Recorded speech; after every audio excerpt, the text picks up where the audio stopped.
A automedicação é uma coisa que sempre preocupa a classe farmacêutica e médica. Hoje vamos conversar com o farmacêutico Eduardo Ramalho. Eduardo, seja muito bem-vindo aos nossos estúdios. Tudo bem, João? Obrigado pelo convite. Eduardo, você trabalha em farmácias, trabalhou em Campinas, está trabalhando aqui em Andradas agora. Você percebe que a automedicação faz parte da vida do brasileiro? Faz parte não da vida somente do brasileiro, como de outros países também, da América do Sul, enfim, de todos os países aí também. Auto-se medicar é perigoso? A automedicação pode ser sim perigosa, né, desde que a pessoa ela não tenha esse conhecimento sobre o que efetivamente pode estar causando uma enfermidade, uma gravidade, e ela pode tanto consumir medicamentos que são não apropriados, quanto extrapolar numa superdosagem, por exemplo, né? E isso pode levar a alguns outros sintomas indesejados, né? Efeitos colaterais, enfim. Hoje, a automedicação ela é praticada mais pelos mais velhos ou pelos mais jovens? Ou pelos dois? Pelo que a gente percebe, as tendências, hoje, por incrível que pareça, são os jovens que têm o costume de fazer uma automedicação. Pela facilidade de acesso à internet, às informações. Então, esses jovens, diferentemente de pessoas mais idosas, que têm problemas mais crônicos, eles têm a tendência a procurarem medicamentos sem a orientação de um profissional. Então, às vezes, nem passa no médico, ou se vão à farmácia, nem pedem auxílio ali para um profissional habilitado, um especialista de saúde.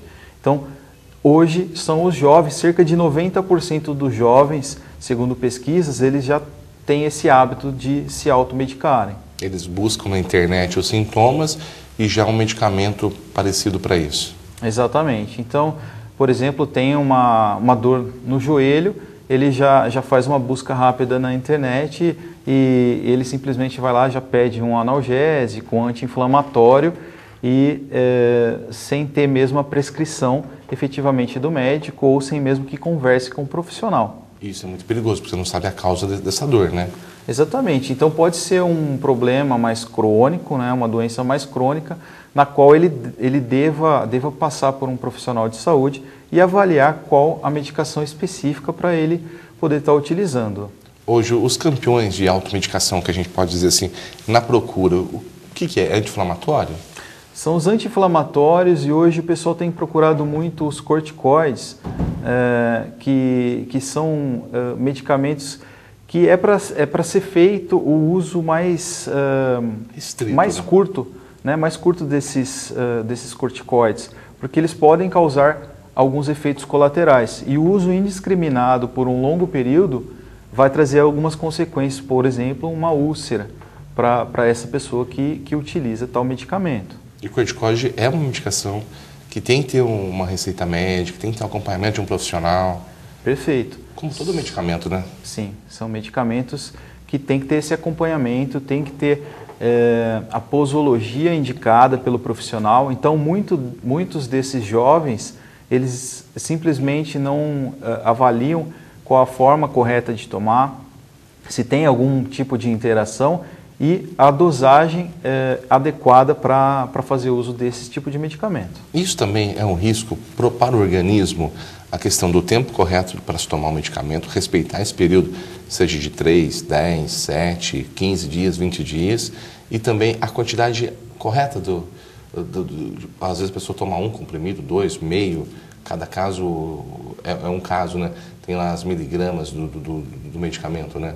Isso, é muito importante você se atentar ali à posologia, né? Então, o paciente, por exemplo, tem, em casos de medicamentos que façam uso contínuo, né? Então, ele já sabe ali quanto ele deve tomar. Mas em casos mais específicos, na qual ele tem que utilizar um medicamento que, por exemplo, ele nunca utilizou, é muito importante se atentar à posologia, forma correta.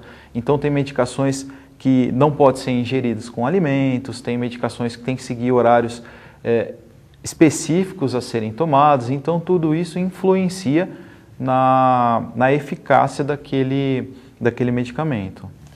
Isso pode prejudicar o organismo, criar uma resistência a longo prazo? Olha, no caso, tem alguns medicamentos que são tarjados mais controlados. No caso dos psicotrópicos, ele pode sim causar certa dependência, né? E nós temos, por exemplo, uma outra classe que é bem específica, que são os antibióticos, que o uso indiscriminado desses antibióticos pode gerar até uma certa, o que a gente chama de resistência bacteriana. Então, se a pessoa faz uso inadequado desse tipo de medicamento, que é um medicamento controlado e necessita de um receituário específico para ser liberado, ela pode sim prejudicar efetivamente sua saúde posteriormente. Você falou do antibiótico. Antigamente, alguns anos atrás, eu conseguia comprar algum antibiótico sem o receituário, sem o pedido médico. Hoje isso já mudou, né? Isso. Hoje, creio eu, desde 2011, essa prática já é uma lei, né, da Anvisa, na qual pede-se que todo medicamento antimicrobiano ele tenha que ser liberado com a apresentação da receita do receituário médico. Esse receituário médico ele é justamente feito em duas vias, para que uma fique retida na farmácia e a outra sirva de orientação para o paciente, né?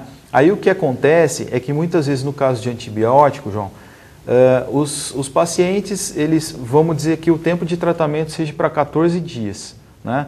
E com uma semana de tratamento o paciente já fica bom e ele entende que, tá bom, eu vou parar o processo aqui, não vou tomar mais esse medicamento. Então ele para o tratamento no meio do caminho e acontece que algumas bactérias que ainda não tiveram, o medicamento não teve efeito contra essas bactérias, elas podem se tornar ainda resistentes, né? E aí essa pessoa ela vai ter que mais para frente tomar um antibiótico mais potente para que efetivamente ela consiga tratar dessa infecção.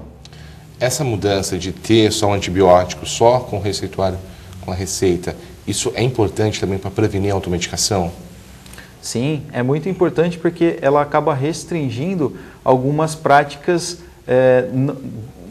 restringindo algumas práticas que não são eficazes, né? Então, com a receita, com a prescrição médica, a gente tem uma confiança, nós como profissionais de saúde, temos uma confiança para que a gente possa fazer efetivamente ali a entrega daquele medicamento para o paciente de forma correta e também a gente possa orientar de forma correta para que esse paciente tenha um resultado, tenha uma eficácia no seu tratamento. Isso é importante, né? Se o paciente tem dúvidas do medicamento, é sempre bom buscar orientação, né? Seja com o farmacêutico, com o próprio médico.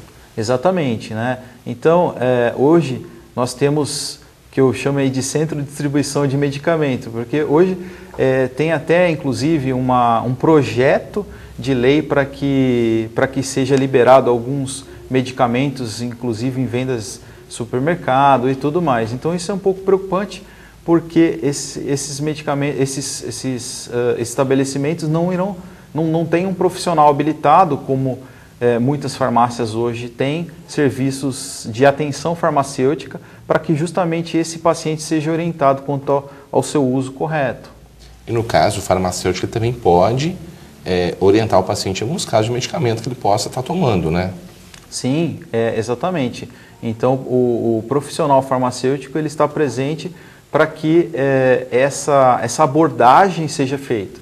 Então, é muito importante o profissional, o que a gente chama de fazer uma anamnese. É uma conversa com o paciente, com o cliente, no qual nós vamos entender um pouquinho mais do histórico dessa pessoa, vamos avaliar possíveis quadros familiares, enfim. É um conjunto de perguntas que nós fazemos para que justamente seja proposto um medicamento da melhor forma para tratá-lo, né? Nós temos casos, por exemplo, de pessoas que vão de uso indiscriminado de colírios, né? Colírios, a pessoa às vezes está com um desconforto né? E muitas vezes elas não sabem, ou às vezes pode até ter um caso de conjuntivite, algo mais grave, e elas não sabem que, por exemplo, um colírio descongestionante pode, ao invés de ajudá-la, pode até mesmo cegar essa pessoa. Então são detalhes que esse profissional tem que estar atento e é ele que vai efetivamente estar com o paciente ali, com o cliente, informando o uso correto e como deve ser feito, como deve ser procedido para que ele tenha ali a sua cura, né? Eduardo, eu queria agradecer a sua participação. Até uma próxima oportunidade. Agradeço a todos, grato pela oportunidade, João. Conversamos hoje na sessão TV Atende com o farmacêutico Eduardo Ramalho.